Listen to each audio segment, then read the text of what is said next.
Ok, on y va. Donc aujourd'hui au programme, deux choses. La première chose, c'est un lemme de régularisation. Donc on va, je rappelle rapidement les notations, on a une matrice de diffusion qui est donnée par un demi de sigma, sigma transposé. Ensuite, sigma est supposé être dans W12, ne dépend que de x, x varie dans, dans un domaine compact périodique par exemple. Ensuite, U va être supposé L infini. Je peux oublier la variable temporelle parce que tout sera en fait uniforme par rapport au temps. Donc, et dans L infini, et je suppose que sigma transposé gradient U est dans L2. Donc, on a déjà expliqué comment on pouvait obtenir ces estimations pour des équations paraboliques avec de tels coefficients à la fois dégénérés et peu réguliers. Alors, donc, le lemme que j'ai mis que j'ai annoncé la semaine dernière est de dire que si je multiplie, je dois démontrer l'estimation suivante, donc AIJ, DIJ, U epsilon, je rappellerai ce qu'est U epsilon dans un instant, moins AIJ, DIJ, U epsilon. Donc la commutation entre faire faire opérer ce machin-là, enfin, donc appliquer l'opérateur AU puis régulariser, contre régulariser et puis appliquer l'opérateur, donc clairement un commutateur, et vouloir que ceci est majoré par une constante indépendante de epsilon, qui va dépendre de U, mais U peut être considéré comme fixé, et ici on va mettre phi L infini plus sigma transposé gradient phi L2. Donc voilà l'estimation manquante pour le théorème de la semaine dernière, qui est donc un théorème d'existence et d'unicité pour les équations paraboliques, non sous forme divergence, avec sigma dans W12, plus les conditions sur divergence de sigma et sur la trace de d sigma carré. Bien. Alors, je vous rappelle brièvement un lemme vu la semaine dernière, donc bêta gradient V epsilon, et je n'ai toujours pas expliqué, moins bêta gradient V epsilon dans LR est majoré par C fois bêta W1P, VW1Q,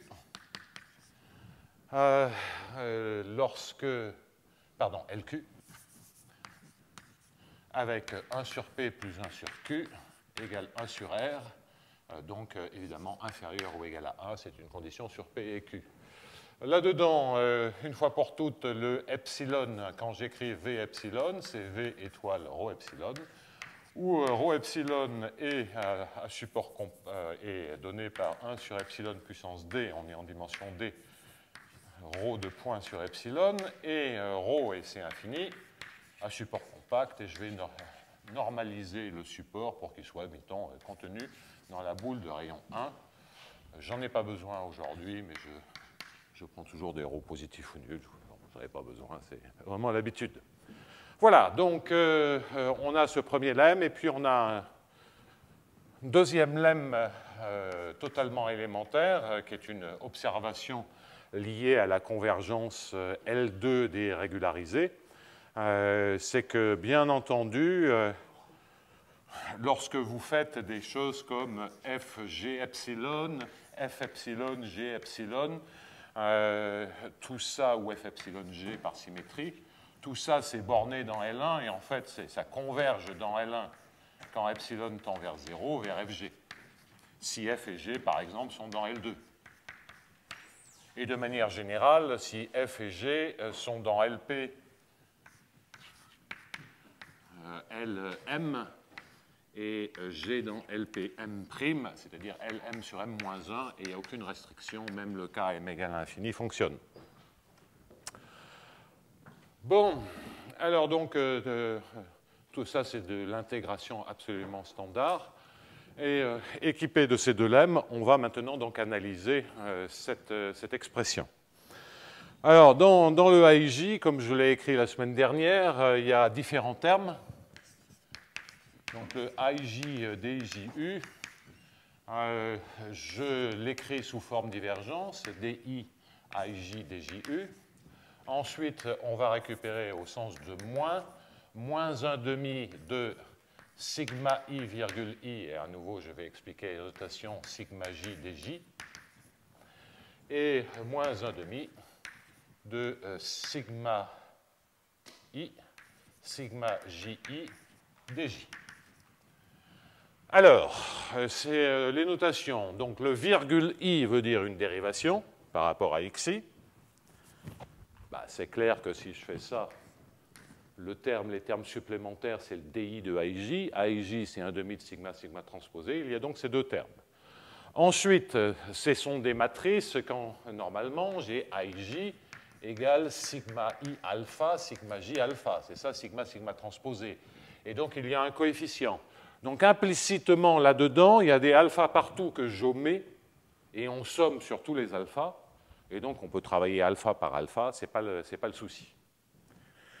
Donc, j'oublie le alpha pour alléger les notations. Il y aura déjà tellement d'indices que ce n'est pas la peine de s'entraîner un supplémentaire qui, lui, ne sert à rien, que l'on peut considérer figé une fois pour toutes. Donc, là-dedans, il y a trois termes. Et il y a un terme qui va être délicat. C'est celui déjà qui, la semaine dernière, avait nécessité, pour obtenir une estimation d'énergie, avait nécessité un travail un peu particulier, hein, en le combinant avec celui-ci, avec le signe moins, etc. etc. Ce n'est pas ce que je vais faire aujourd'hui, mais en tout cas, on va retrouver la difficulté. C'est toujours le terme délicat dans les équations non sous forme divergence, lorsqu'on veut les aborder comme ça, avec peu de régularité et peu d'intégrabilité sur les solutions.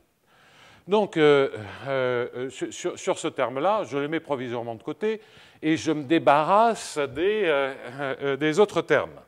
Étant entendu que cette transformation, enfin cette expression de AIJ DIJU, je peux le faire aussi bien sur la prise de cet opérateur que sur la prise de cet opérateur, auquel cas U est remplacé par U epsilon. Je ne réécris pas tout de façon à alléger le plus possible les démonstrations. Alors donc, on va regarder les trois termes. Commençons par le premier terme. Donc, je commence par les termes faciles, 1 et 2. Donc, il y a 1, 2 et 3. Les termes faciles, entre guillemets, c'est-à-dire 1 et 2. Bon, enfin, le terme 1, je l'ai déjà géré en cours l'an dernier, mais je le rappelle rapidement pourquoi c'est vrai. Oui, il aurait fallu que je fasse un autre rappel. Bon, enfin, peu importe. Donc, commençons par le terme 1. Et je donc dois écrire dA de sigma I, sigma J dJU, epsilon, moins dI de sigma I, sigma J dJ, le tout epsilon. Je peux évidemment rentrer le epsilon à l'intérieur du DI. Ceci, la dérivation commute avec la convolution. Bien. Alors, la première observation que je vais faire, c'est d'introduire l'objet suivant, c'est d'introduire ici plus dI de sigma J dJ U epsilon. C'est donc introduire ce terme intermédiaire, c'est-à-dire rentrer un peu la régularisation à l'intérieur de ce produit, mais juste sur un morceau. Ce faisant, je dois bien entendu retrancher le terme, il y a un I ici, si je commence à me tromper dans les indices, on est mal barré, sigma J dJU epsilon. Bien. Alors, sur ce terme-là, et donc ce que j'aurais dû rappeler, c'est que non seulement on a ce lemme-là, Mais on a le même lemme pour l'opérateur dual, c'est-à-dire pour divergence de bêta V epsilon moins divergence de bêta V le tout epsilon. C'est essentiellement le même opérateur. Vous pouvez également développer la divergence. Le terme supplémentaire est particulièrement sympathique. C'est une divergence de bêta V epsilon et vous servir de cet aspect-là. Alors, donc, si je fais ça, que vais-je pouvoir dire? Eh bien, vous voyez que de là à là, cette différence, si je regarde cette différence, qu'est-ce que je sais? Je sais que sigma dJu est dans L2. C'est une hypothèse sur U. Je sais que sigma I est dans W12. OK? Donc, si je me sers de ce terme-là avec bêta égale sigma I et V égale sigma J du, je vois que grâce au lemme de 2, ceci tend vers 0 dans L1. Et donc, disons, est borné dans L1. Donc, c'est grâce à ce lemme-là. Si c'est borné dans L1, ben lorsque je vais multiplier par un phi qui est dans L infini, j'ai bien l'estimation qu'il faut. Sur le premier terme, donc sur le premier terme, qu'est-ce que je dois dire? Bien, je dois dire que le sigma j dj u epsilon moins le sigma j dj u epsilon, c'est le premier lemme.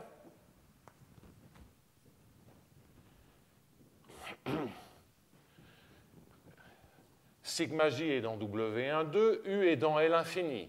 Donc sigma j dj u epsilon, en me servant du premier lemme avec donc R égale 2, P égale 2 et Q égale l'infini, je sais que sigma j dj u epsilon moins sigma j dj u epsilon est borné dans L2.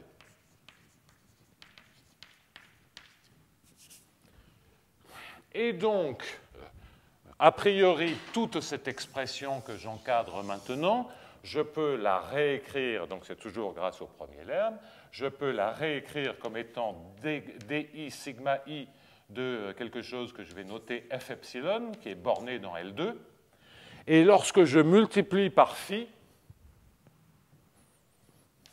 et que j'intègre, ceci n'est rien d'autre que moins intégrale de f epsilon sigma transposé gradient phi. F epsilon est borné dans L2, sigma transposé gradient phi est dans L2, et évidemment par Cauchy-Schwarz, on a la majoration qu'on veut. OK, donc ça je l'avais déjà expliqué l'an dernier, je le réexplique d'une manière légèrement différente cette année, en me servant beaucoup plus de ces fonctions test, c'est beaucoup plus systématique. Hein. Donc vous voyez, on se sert de tous les lemmes qui sont là. Et l'expression est là, on lit terme à terme, pourquoi grâce à ces lemmes de commutation, le premier terme, effectivement, a la structure qu'il faut. Bien, donc ça c'est le terme facile. Le deuxième terme est encore plus facile.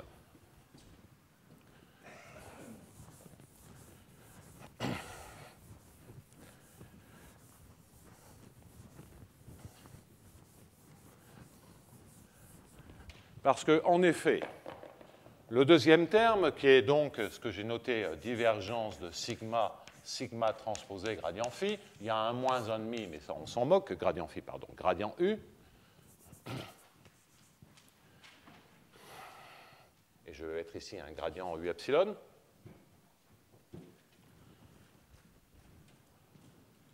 Bien, moins divergence sigma de sigma transposé gradient U, le tout epsilon, ça c'est borné dans L1.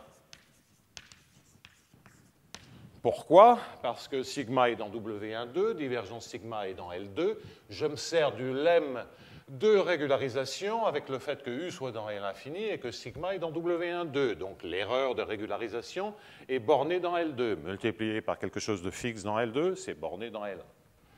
Donc, divergence de sigma est dans L2, et ça, c'est le lemme pour ce terme-là. Bien. Donc déjà, j'ai sorti le sigma transposé, la régularisation de l'opérateur de dérivation. Ensuite, je dois le sortir de toute l'expression, mais là, il n'y a plus rien à faire. Pourquoi? Parce que donc, le truc final, c'est de regarder avec moins divergence sigma, sigma transposé, gradient U, et tout ça, je prends la régularisation, et de sorte que j'ai bien, en sommant les deux termes, la différence qui m'intéresse. Et là, je n'ai rien à dire, parce que ça, c'est dans L2, et ça, c'est borné dans L2, et ça, c'est dans L2. Donc, chacun des termes est borné dans L1. Et puis, bon, en fait, il tend vers 0, mais je me concentre uniquement sur des bornes, étant entendu qu'une fois qu'on a obtenu des bornes indépendantes de epsilon, par densité des fonctions régulières, on en déduit facilement que non seulement c'est borné, mais que l'expression qui est ici, multipliée par un phi quelconque, tend vers 0, quand epsilon tend vers 0. Donc c'est toujours pareil pour ces lemmes de régularisation. Une fois qu'on a borné, par densité, ça entraîne tend vers 0 quand epsilon tend vers 0. C'est, comme je l'ai rappelé la semaine dernière, la même démonstration que pour la régularisation, pour montrer que dans LP, la régularisation tend vers 0 dans LP. Que la régularisation par convolution d'une fonction dans LP approche cette fonction dans LP,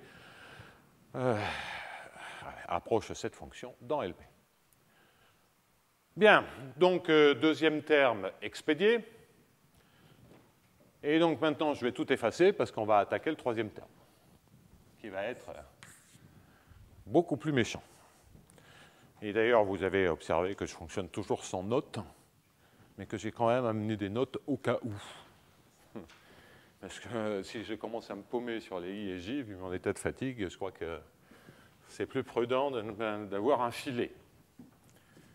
Donc après, il y a une question d'orgueil, de vouloir le laisser à tout prix fermé, mais...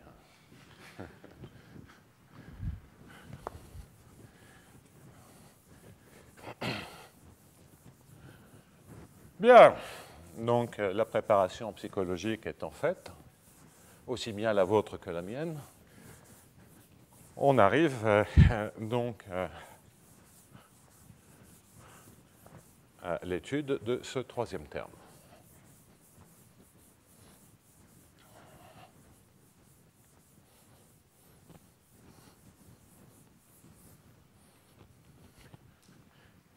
Et vous avez vu que je fais de la place.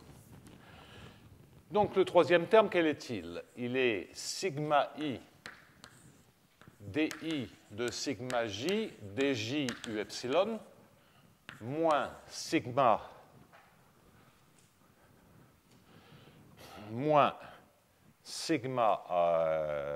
i di de sigma j dj de u epsilon. Multiplié par phi, intégré, et il faut obtenir une borne, une borne si phi est dans L infini et sigma transposé gradient phi est dans L2. Donc éventuellement, on multiplie cette expression par phi.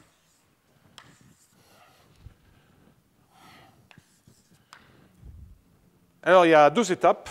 Il y a une étape de réduction de cette expression qui va conduire à un signe près, qui va conduire que borner ce terme-là va être équivalent à borner l'expression que je vais écrire, et puis après, coûte que coûte, on va voir que l'on peut se ramener de cette expression à l'expression que je vais écrire. Donc borner, il y a peut-être un moins devant, mais ça n'a évidemment aucune espèce d'importance. Borner l'intégrale de phi de x, de l'intégrale de u de y, de sigma i de x, sigma i, sigma j de x, plus sigma i de y, sigma j de y, et le tout multiplié par dij rho epsilon. Alors quand on voit ça, on se dit on est mal barré. Pourquoi? Parce que là, il n'y a pas de compensation. Hein, il n'y a pas de moins. il n'y a que des plus. Et là, il y a une dérivée seconde par rapport à ρ, epsilon, qui crée des 1 sur epsilon 2. Hein, puisque le ρ epsilon, il a un scaling qui est borné dans L1 grâce à un 1 sur epsilon à l'intérieur du ρ. Et donc, chaque fois qu'on dérive, ça fait sortir un 1 sur epsilon. Donc, il y a 1 sur epsilon 2 et on ne voit pas très bien par quoi le compenser. Oui, mais c'est un opérateur dérivée seconde, donc il a sa propre compensation à l'intérieur. Ben, une intégrale de dérivée seconde, ça vaut 0 pour une fonction à support compact. Et ça vaut 2 fois 0. Donc il y a quelque part caché là-dedans une double annulation. Bien entendu, il faudrait pour ça qu'on ait de la régularité. Donc c'est pas clair. C'est pas très bien barré, mais c'est pas clair. Donc effectivement, c'est pour ça que longtemps, j'ai cru que ça ne marchait pas. Donc, en admettant que l'on peut passer de cela à ceci, faisons la deuxième étape, qui est une étape de conclusion.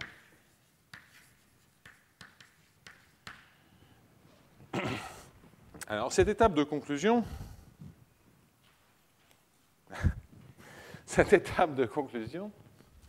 va consister à dire je vais forcer de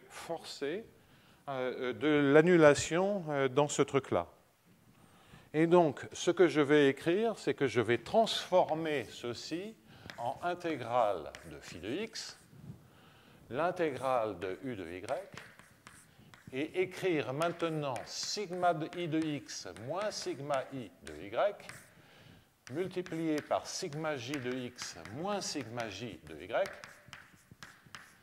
dij rho epsilon de x moins, enfin en x moins y, c'est la convolution. Ça, je ne le réécris pas. Alors, ce terme-là, d'un coup, là, on devient beaucoup plus optimiste parce qu'il y a une compensation qui est d'ordre epsilon. Hein, ρ est supporté dans une boule de rayon 1, donc ρ epsilon est supporté dans une boule de rayon epsilon. Sigma a une dérivée, certes que dans L2, mais grosso modo, c'est d'ordre epsilon. Grosso modo, c'est d'ordre epsilon, divisé par 1 sur epsilon carré, c'est bon. Mais j'ai rajouté deux termes. J'ai rajouté quel terme? Donc, il y a un plus phi de x, c'est un u de y, pardonnez-moi ici. U de y, sigma i de x, sigma j de y, dij rho de epsilon, et un autre terme qui est l'intégrale de phi de x u de y, et j'inverse le rôle de i et j, c'est-à-dire sigma j de x, sigma i de y, dij rho de epsilon, et en fait ces deux termes sont égaux, en échangeant le rôle de i et j. Et là, pourquoi c'est vrai? C'est qu'on peut distribuer comme l'on veut les dérivés maintenant. Donc là, typiquement, on a le u sigma j qu'on regroupe et on a le phi sigma i. Et donc, ce que l'on a, c'est l'intégrale de phi sigma i de x. Au milieu, j'écris dij rho epsilon de x moins y. C'est une double intégrale. Et de l'autre côté, j'écris phi sigma j de y. Dx dy. Et rappelez-vous, qu'est-ce que l'on sait? On sait que sigma transposé gradient phi est dans L2. Et d'ailleurs que phi est dans L infini. Et donc, observez bien que si j'écris divergence de sigma phi, c'est quoi? Ben, c'est sigma transposé gradient phi. Je vais écrire V. Donc, si je sais que sigma transposé gradient V est dans L2, ben ça, c'est un morceau qui est dans L2. Et j'ai plus divergence de sigma fois V. Si je sais que divergence sigma est dans L2, puisque sigma a une dérivée dans L2, et V est dans L infini. Donc, c'est aussi dans L2. Donc, que ça soit sigma transposé gradient V ou divergence sigma V, c'est borné dans L2. Et donc, les deux dérivées secondes qui sont embêtantes, on va en faire porter une sur x et l'autre sur y. Si je fais ça, je récupère la dérivée en x crée un moins, la dérivée en y ne crée pas de moins, parce que c'est du x moins y. J'ai divergence de phi sigma fois rho epsilon de x moins y, divergence, quand j'ai dit phi ici, c'est un u. divergence de U sigma en Y. Voilà, donc j'ai introduit ces termes supplémentaires dont on aurait pu craindre que l'on ait toute la difficulté concentrée dessus, mais en fait ces termes supplémentaires, grâce à la régularité, ça c'est borné dans L2, enfin c'est dans L2, ça c'est dans L2, et maintenant le ρ epsilon, il se comporte, si vous voulez, comme une masse de Dirac, donc tout ça c'est borné. Pourquoi c'est borné? C'est parce que L2, avec un produit de convolution par ρ epsilon, c'est uniformément borné dans L2, et donc lorsque je multiplie par une fonction dans L2, c'est bien borné dans L1, et donc l'intégrale est bornée comme il faut. J'écris pas toutes les lignes de calcul pour bien vous montrer la structure extrêmement particulière. Donc, c'est très paradoxal parce que ce terme-là, qui paraît a priori désespéré, se trouve être équivalent grâce au fait qu'on ait des informations de dérivées sur le U, mais aussi sur le phi, c'est-à-dire les fonctions test.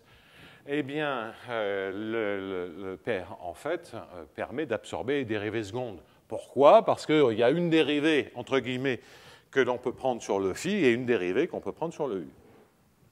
Modulo, maintenant, a un terme où on voit, alors ça, c'est si on avait de la régularité H1, c'est-à-dire soit dans un cadre uniformément elliptique, ça serait transparent, il n'y aurait rien à dire, rien à faire. En revanche, comme on a un cas dégénéré, dire qu'il y a une dérivée, ça ne suffit pas, parce qu'on a une dérivée uniquement dans la direction de sigma. Et il se trouve que là, lorsqu'on a écrit cette expression, ce sont les seules dérivées qui apparaissent. Donc, effectivement, les deux termes rajoutés ne sont pas gênants. Donc, ces deux termes sont OK. Et donc, conclure, c'est expliquer pourquoi, lorsqu'on a cette double intégrale, on est bien. Et après, il faudra coûte que coûte se ramener à cette expression, donc ce que j'ai appelé la première étape. Alors, que puis-je effacer là-dessus? Bon, je crois que je vais effacer ce que je viens juste de faire. Donc, les deux termes supplémentaires, grâce à la régularité partielle de U et de phi, et grâce à la régularité partielle de phi, la même d'ailleurs, se trouvent donc être bornés.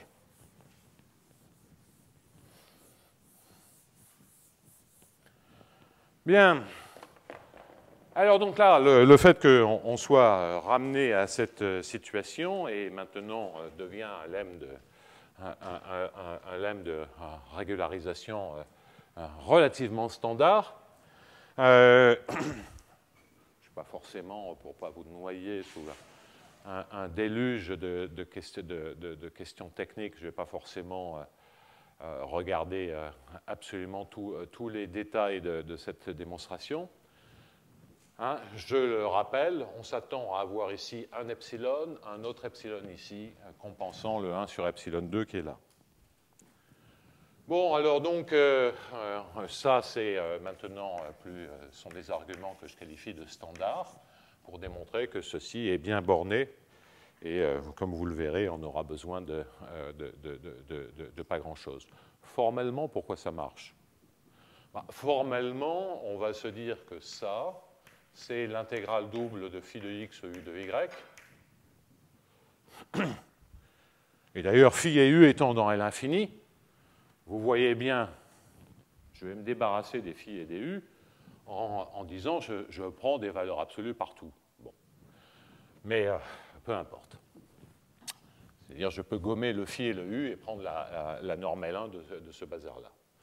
Mais formellement, qu'est-ce que je peux dire? Je peux dire que ça, sigma i de x moins sigma i de y, ça devrait ressembler à sigma virgule j au point, par exemple, y, sigma virgule k,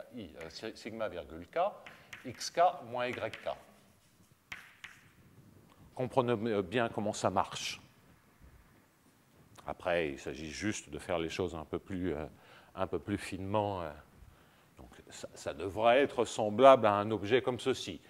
Le J, c'est sigma JL de Y, XL moins YL.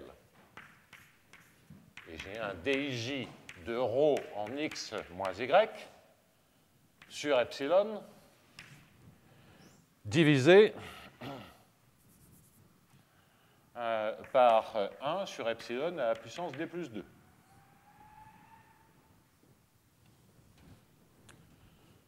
OK?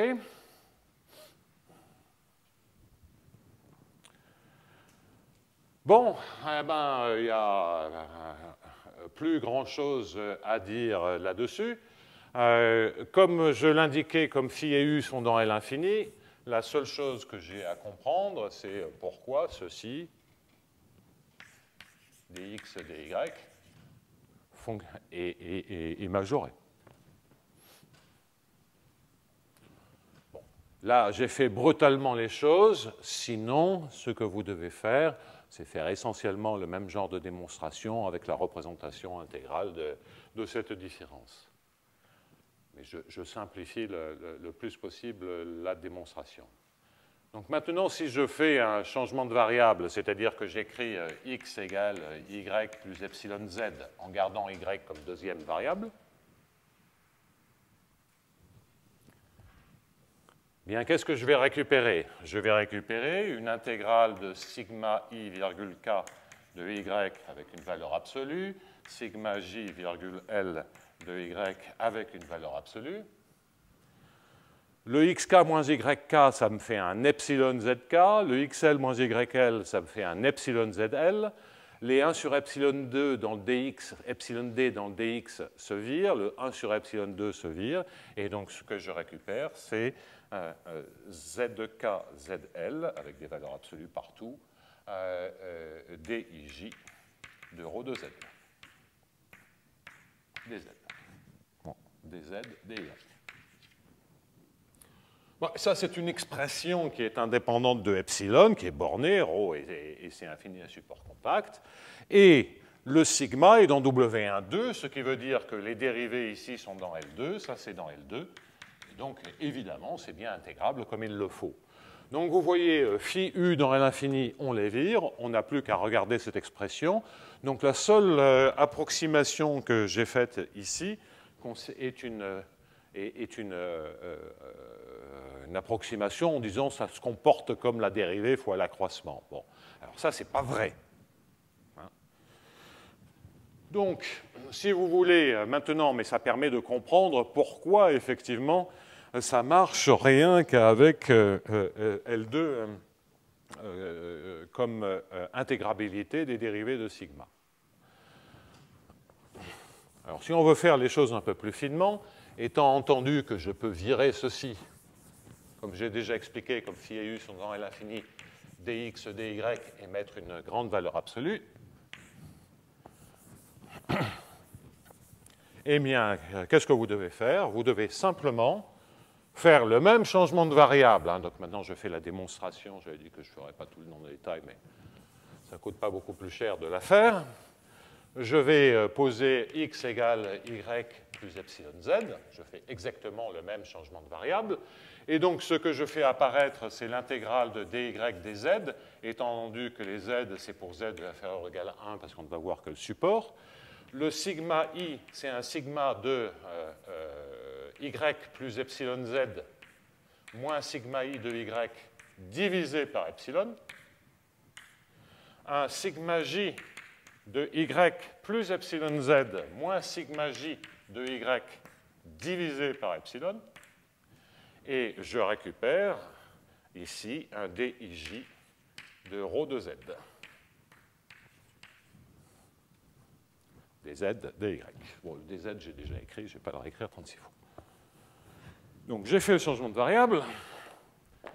X égale y plus epsilon z. Et donc, ça me gomme le 1 sur epsilon puissance d, c'est le scaling du Dirac, enfin de la régularisation de l'unité.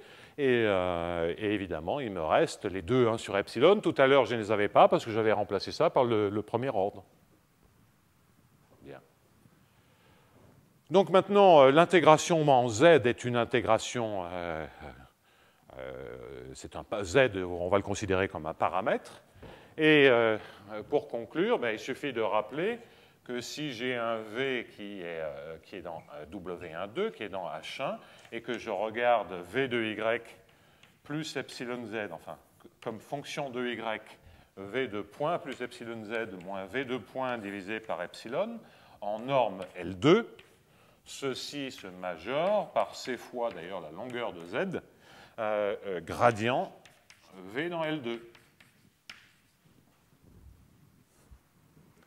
C'est une dérivée discrète, un taux de variation, se majore par la norme L2. Donc ça, c'est fait absolument classique des espaces de Sobolev. Et donc, vous voyez que ce bazar-là est borné dans L2 par C fois Z, ce truc-là est borné dans L2 par C fois Z, donc le produit est borné dans L1 par C fois Z carré. L'intégrale en Y est bornée par C fois Z carré. Bon, de toute façon, Z est majoré par 1, donc c'était simplement pour bien faire ressortir le ZK ZL de tout à l'heure. Donc, vous voyez que la démonstration exacte qui passe par ça, donc c'est fini maintenant, la démonstration qui passe par ces taux de variation au lieu de prendre des dérivés, c'est la même démonstration un peu moins explicite, mais on remplace la dérivée que j'ai le premier ordre par les taux de variation et ça marche pareil. Donc, coûte que coûte maintenant, ça c'est la partie que je qualifierais de relativement claire de la démonstration, c'est que coûte, il va falloir passer de cette expression à celle-ci. Donc je réduis, et c'est là où on va nager dans les I et J, hein, jusqu'à ce que mort s'en suive. Donc l'idée étant, chaque fois qu'il y a des dérivées et qu'elles ne sont pas au bon endroit, autant faire que je peux, faire des intégrations par partie. Alors, regardons le premier terme. Donc, on a une intégrale de phi de x, sigma i de x, dj de sigma i, non, di de sigma j, de x, u, et ici, donc c'est u de y, et dj de rho epsilon. Donc là, la seule chose que j'ai faite, c'est décider que sur le premier terme, la dérivée de u étoile rho epsilon, le dj, je le fais porter sur le rho. Ben oui, parce que j'essaie de trouver un dij, donc là j'ai déjà le dj.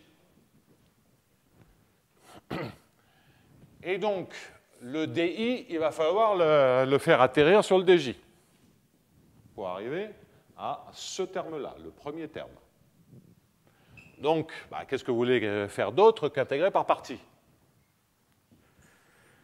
Si j'intègre par partie, cela me fait un moins divergence de sigma phi.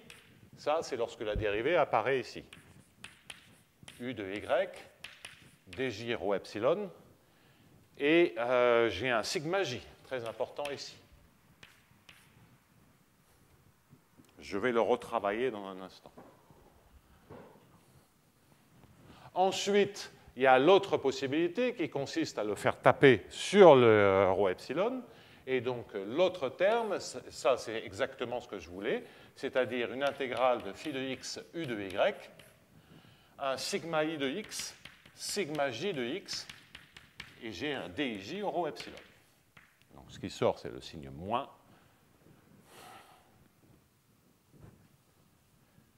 Bon, donc ça, c'est le terme qui est ici, affecté du signe moins. Et c'est simplement par intégration par partie. Donc j'ai de la dépendance en x, et là, j'ai du x moins y. Je vais écrire explicitement le x moins y. Donc je fais intégration par partie, j'ai d'une part ce terme, d'autre part le terme que je veux. Donc celui-là, c'est OK, je le mets de côté, et ce qu'il faut, c'est borner le terme entre les deux.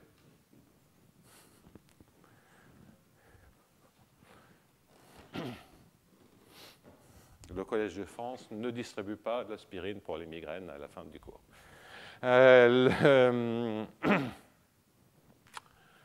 Alors, donc, là maintenant, comment peut-on conclure? Alors, ce terme-là, bien, je vais le réécrire, l'intégrale de divergence de sigma phi Le dj, je peux le faire porter où je veux, parce que c'est un x moins y, c'est un produit de convolution. Donc c'est une divergence de sigma, ça c'est en x, divergence de sigma u en y, et un rho epsilon de x moins y. On a déjà rencontré ce terme-là. En fait, si je gardais tous les termes, il y a des plus et des moins, il y a des termes qui s'en vont, mais peu importe. On va retrouver plusieurs fois les termes, certains termes. Donc celui-là, il est bon grâce aux hypothèses faites. On sait déjà, argument déjà indiqué, que ça c'est dans L2, ça c'est dans L2, et donc ça c'est OK. Cette intégrale est bien bornée. Donc, du terme difficile, il y en a un qui est relativement facile, c'est celui-ci. Qu'est-ce qu'il y a, Cyril?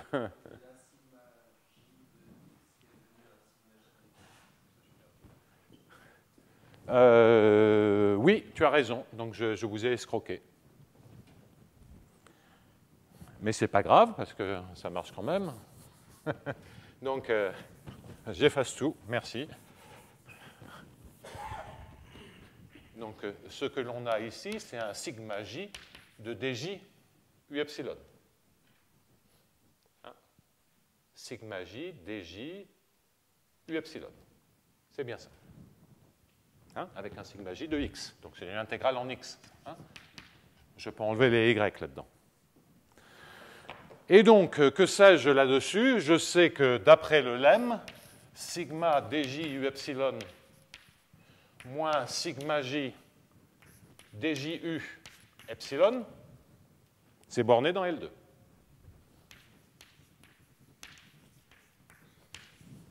Hein, parce que U est dans L2, U est dans L infini, sigma est dans W12.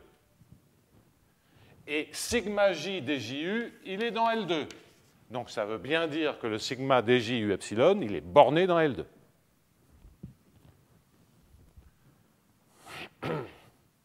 Car c'est le lemme de commutation nous dit que c'est borné dans L2 et j'ai l'information sur sigma transposé. Donc c'était une escroquerie, mais c'était vrai quand même.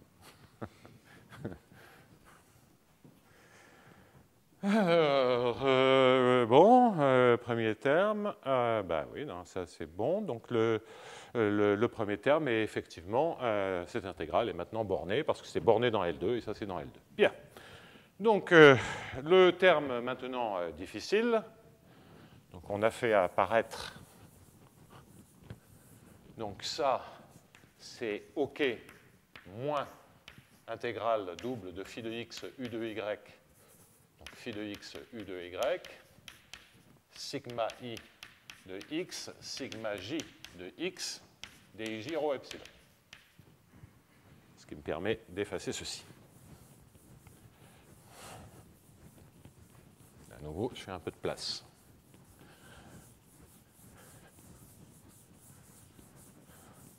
Alors, l'autre terme, il va falloir faire une demi-douzaine, enfin non, j'exagère, 3 ou 4 intégrations par partie, il y aura plein de termes à majorer dans tous les sens.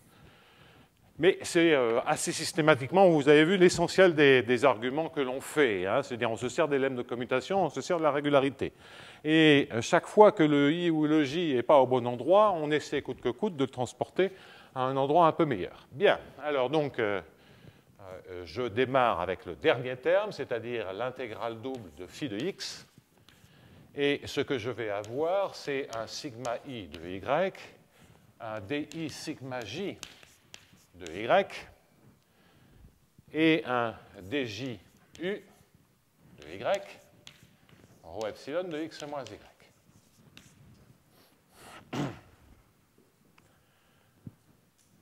Bien.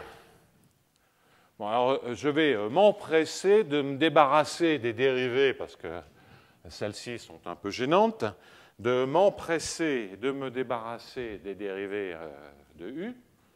Donc là, je n'ai pas le choix, je dois faire une intégration par partie en dj.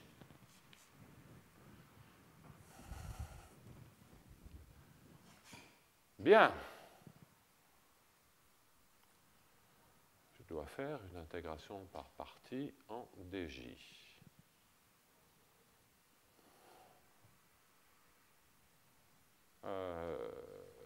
Ouais. J'essaie de faire les choses les plus simples possibles, égale. Donc l'intégrale double de phi de x, dj de sigma i de y. Je ne suis pas en train de me compliquer la vie. Dj sigma i de y, allez, j'avance, sigma j de y, pardon, di sigma j de y, u de y, rho epsilon de x moins y. Non, bien sûr, celui-là, il est inoffensif.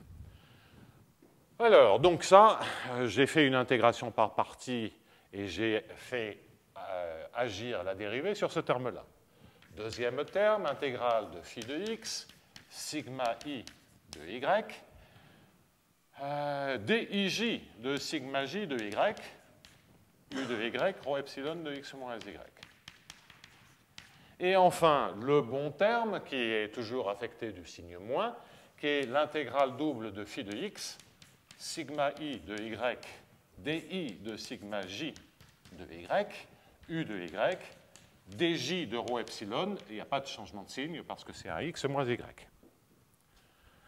Donc celui-là, il va falloir le retravailler en faisant passer le di là. Bien.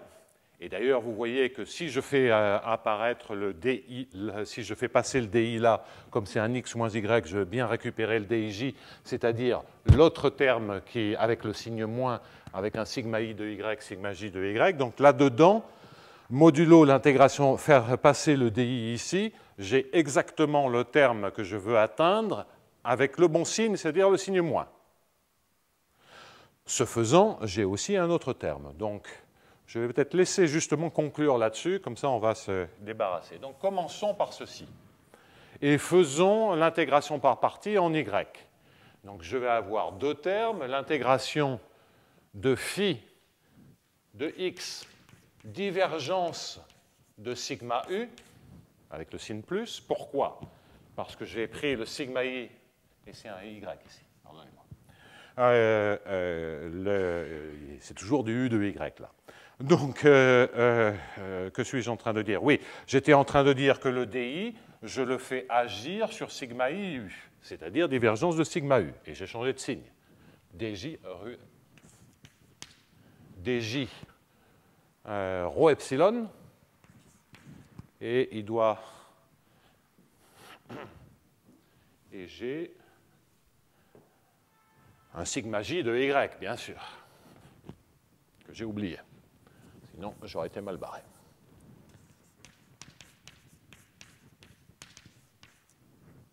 OK. Donc ça, c'est un terme. Et l'autre terme, c'est faire agir sur phi de x, u de y. Et là, j'ai un sigma i de y, sigma j de y. Et mon fameux dij rho epsilon de x moins y. C'est-à-dire exactement le terme que je vous avais annoncé, que je réécris là, c'est phi de x, u de y, sigma i de y, sigma j de y, dij rho epsilon, et ça, c'était le démarrage de l'étape 2. Donc la moralité, c'est qu'il faut que je montre que cette intégrale est bornée, que cette intégrale est bornée, et que celle-ci est bornée. Donc il me reste à borner ces trois intégrales que j'encadre maintenant.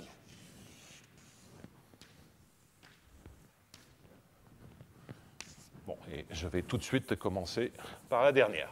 Et on aura fini. Bien.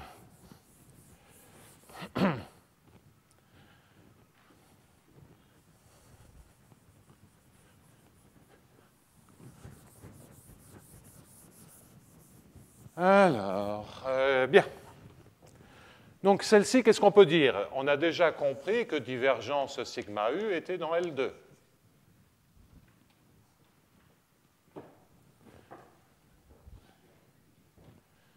Je vous rappelle que ceci, c'est une intégrale en Y. Et donc, quelle expression j'ai ici? Eh bien, je n'ai rien d'autre que divergence, j'écris les choses, de sigma, divergence de sigma u,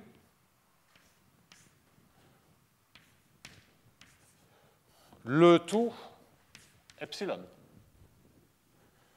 Parce que quand je prends un produit de convolution, je peux faire porter la dérivée où je veux, et donc j'ai vraiment le dj de tout ce bazar-là convolé avec ρ epsilon. C'est exactement ce que j'ai écrit là.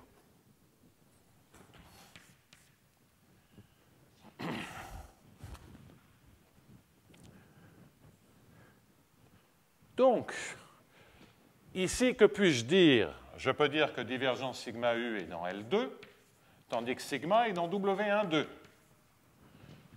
Donc, si je me sers du lemme, c'est borné L1, mais je multiplie par phi. Donc, c'est OK, plus l'intégrale de phi de divergence de sigma, divergence de sigma U, epsilon. Lemme de commutation. Donc, OK, plus ça. Maintenant, sur ce terme-là, je fais une intégration par partie. Donc, ça, c'est le lemme de commutation. Je fais une intégration par partie et je trouve moins sigma transposé gradient phi, divergence de sigma U, epsilon. Et ça, c'est bon parce que ceci est dans L2, tandis que ceci étant dans L2, lorsque je régularise par convolution, c'est borné dans L2. Donc, il faut sans arrêt faire des intégrations par partie pour se servir soit des lemmes de commutation lorsqu'on a des dérivations et de la convolution, soit de la régularité des fonctions. Donc, voilà pourquoi la troisième expression à borner est bornée comme somme de deux termes bornés. À chaque fois, il y a plein de termes à borner, pour des raisons différentes. Donc, de réduction en réduction, il ne me reste plus que deux intégrales à borner. Et nous sommes presque au bout de nos peines.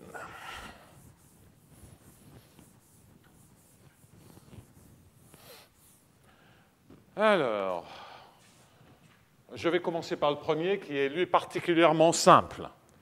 Parce que, qu'avons-nous ici? C'est l'intégrale de phi de dj sigma i, di sigma j, u, le tout epsilon. Celui-là, il est facile. Celui-là, il est facile parce que ça, c'est dans L2. Ça, c'est dans L2. Ça, c'est dans L infini. Donc, tout ceci, c'est une fonction L1. Régularisée par convolution, c'est uniformément borné dans L1. Phi est borné, donc cette intégrale est bornée.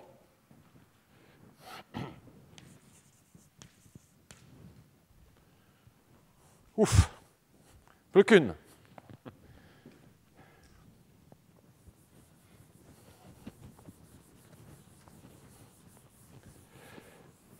Alors celle-là, malheureusement, il va falloir faire encore un peu de boulot parce qu'on n'a pas ce qu'il faut. On a deux dérivées secondes de sigma, alors que sigma n'a qu'une dérivée première. Alors vous me direz, bah oui, mais j'avais une dérivée première, j'ai créé une dérivée seconde, j'ai empiré les choses. Oui, mais maintenant, j'ai un sigma j et j'ai un opérateur en sigma i ui. Donc, j'ai mis le j là, mais le i, je vais le ressortir. Donc, à nouveau, je fais une intégration par partie. Et ce que je récupère, c'est moins l'intégrale de phi. La phi ne joue aucun rôle. Enfin, presque aucun rôle. Donc, lorsque je fais l'intégration par partie, je vais essayer de lâcher, je vais aller trop vite. Sigma j, donc je vais avoir deux termes. dj sigma j, pardonnez-moi. Ouf, je commence à fatiguer. Donc dj sigma j, ça a un nom, c'est la divergence de sigma. C'est en y. Celui-là, je n'y touche plus. Lorsque je fais l'intégration par partie, j'ai un di de sigma i u. Ça, c'est très bon parce que je sais que c'est dans L2. Rho epsilon. Et j'ai enfin un autre terme qui est moins l'intégrale de phi de x, toujours divergence de sigma. Sigma i di, sigma i u de y, de di de rho epsilon de x moins y. Et lui, c'est avec un signe plus, ça n'a pas d'importance, mais c'est avec un signe plus. Pourquoi? Parce que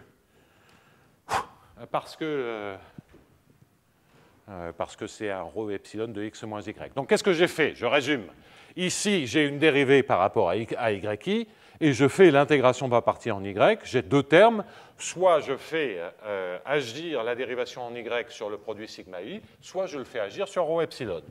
Donc, moins dans le premier cas, plus dans l'autre, les signes d'ailleurs n'ayant aucune importance. Chacun de ces deux termes va être borné.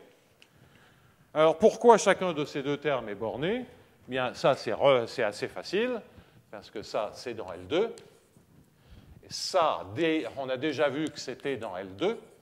Donc, tout ceci, c'est une fonction dans L1, dont je prends le produit de convolution avec rho epsilon. C'est borné dans L1, je multiplie par phi qui est borné, c'est gagné.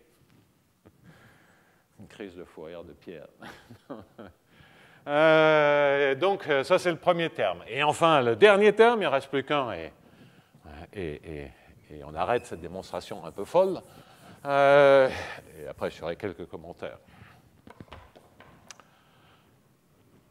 Donc, le dernier terme, qu'est-ce que je reconnais là? Donc, je vais essayer de faire les choses assez simplement. C'est dans L2, oui. Donc, l'idée, parce que je commence un peu moi aussi à fatiguer, l'idée, c'est que ça, c'est dans L2, et que sigma iu, lui, il a une dérivée dans L2. Et c'est précisément le DI. D'accord? Donc, a priori, le compte doit être bon. Alors, pour voir pourquoi ceci est vrai, eh bien, le plus simple, c'est... là, je dois dire, je commence un peu à fatiguer. Oui, si, c'est de se servir du lemme de commutation en disant que ce bazar-là, si je remplace le sigma i, je vais mettre un sigma i de x, et je vais mettre un di de divergence de sigma fois u, le tout epsilon. Donc là, qu'est-ce que j'ai commuté? J'ai commuté l'opération, et j'ai triché. C'est un di de sigma i. Donc là, qu'est-ce que j'ai fait? J'ai commuté l'opération prendre une dérivée, puisque ça, c'est une dérivée par rapport à y de toute cette expression, et la convolution. Donc ça, c'est le lemme. La différence entre ça et ça, c'est le lemme de régularisation du premier ordre, mais la deuxième ligne, c'est-à-dire sous forme divergence, avec un sigma i qui est dans W12, un divergence sigma qui est dans L2, un u qui est dans L infini, ça c'est dans L2. Donc la différence est bornée dans L1, multipliée par phi qui est borné, c'est OK. Donc on a ce terme-là, plus OK. Et puis ça, je fais une intégration par partie en x, excusez-moi, là maintenant il y a un x, je fais une intégration par partie en x, et j'ai moins sigma transposé gradient phi, qui est dans L2, fois divergence de sigma fois u epsilon. Ça, c'est borné, c'est dans L2, donc c'est borné dans L2. Ça, c'est dans L2, et c'est fini. Bon. Alors, je suis allé vite à la fin parce que je pense que c'était autant pour moi. Je n'ai pas eu besoin d'ouvrir mon cahier, donc je suis content. Mais le point, c'est que cette démonstration, OK, alors je ligne à ligne, et vous voyez systématiquement, chaque fois que j'ai un opérateur de dérivation, je veux qu'elle soit dans la bonne direction, c'est-à-dire par sigma i, sigma j. S'il n'est pas à la bonne direction, j'intègre par partie, jusqu'à ce que mort s'en suive. Alors, est-ce que je comprends cette démonstration? Non. OK, je sais la faire. De toute façon, je ne peux pas dire que je m'y sois vraiment même habitué, à défaut de comprendre. Donc, je ne peux rien vous dire de plus que ce que je viens de vous expliquer, donc ce déluge technique de I, de J, d'intégration par partie, de majoration. J'aimerais mieux comprendre la structure de cette démonstration. Je ne peux faire le résultat est exactement ce dont on en a besoin pour les équations paraboliques non sous forme de divergence dégénérée, mais je ne prétends pas pouvoir donner une intuition de la démonstration. L'intuition, la seule intuition, c'est que, certes, vous avez un opérateur de dérivée seconde, et lorsque vous regardez une telle régularisation, on a déjà vu qu'une dérivation et une commutation, ça va? L'erreur de commutation est bornée. En plus, j'ai un peu de dérivation sur U, et je cherche une erreur de commutation avec un ordre de dérivation, c'est-à-dire que je ne cherche même pas à ce que l'erreur de dérivation tende vers 0. Elle doit tendre vers 0 dans une sorte de Sobolev négatif. Ce n'est pas un Sobolev parce qu'on a uniquement une régularité partielle dans certaines directions. Donc, ce que ça veut dire, c'est que si je regarde uniquement l'ordre de dérivation, j'ai de la marge. Parce que j'ai un ordre de dérivation qui est gagné par la dualité, j'ai un ordre de dérivation qui est gagné par la commutation, et j'ai en plus un ordre de dérivation sur le U. D'accord? Donc j'ai trois ordres pour une expression qui n'en compte deux. Donc je devrais avoir de la marge. En même temps, chaque fois que je parle d'ordre de dérivation, c'est uniquement sur des trajectoires, dans des directions bien spécifiques. Et en fait, le problème, c'est donc pas tant un problème de régularité qu'un problème de géométrie, c'est-à-dire que les régularités soient dans les bonnes directions. Et donc, grosso modo, c'est-à-dire qu'il y a le mauvais terme qui est toujours la dérivée n'est pas là où il faut, parce que j'ai le sigma i du di de sigma j dju. Et l'information que j'ai, c'est dans la direction sigma j. Et là, j'ai plus de sigma j. Mais comme j'ai un peu de marge sur les ordres de dérivation, je peux faire les intégrations par partie pour échanger le plus possible ces dérivées. Bon, ce n'est pas vraiment une explication, ça rend la chose vaguement plausible. Après, il faut faire la démonstration. J'ai fini par la faire et vous comprenez pourquoi la semaine dernière, quand il restait 20 minutes, je ne voulais pas me lancer dans cette démonstration-là. Alors, qu'est-ce que ça veut dire? Ça veut dire que sur ces histoires de commutateurs, d'erreurs de commutation, il ne faut pas abandonner trop vite. OK, donc cela clôt la démonstration du théorème d'existence et d'unicité énoncé la semaine dernière. Je vais maintenant, dans les 45 minutes qui restent avant une interruption de cours avec une reprise en décembre, mais à une date indéterminée, qui sera annoncé, placardé au collège et annoncé sur le web. En tout cas, ce qui est certain, c'est que le dernier vendredi de décembre, je veux être là, coûte que coûte. Et on verra si je vais peut-être aussi m'équiper d'un système qui permet d'écrire et de projeter sur un écran, ce qui me permettrait de faire le cours assis, pour le reprendre le plus tôt possible. Mais il faut quand même que je puisse bouger. Donc date indéterminée, comme j'ai déjà expliqué.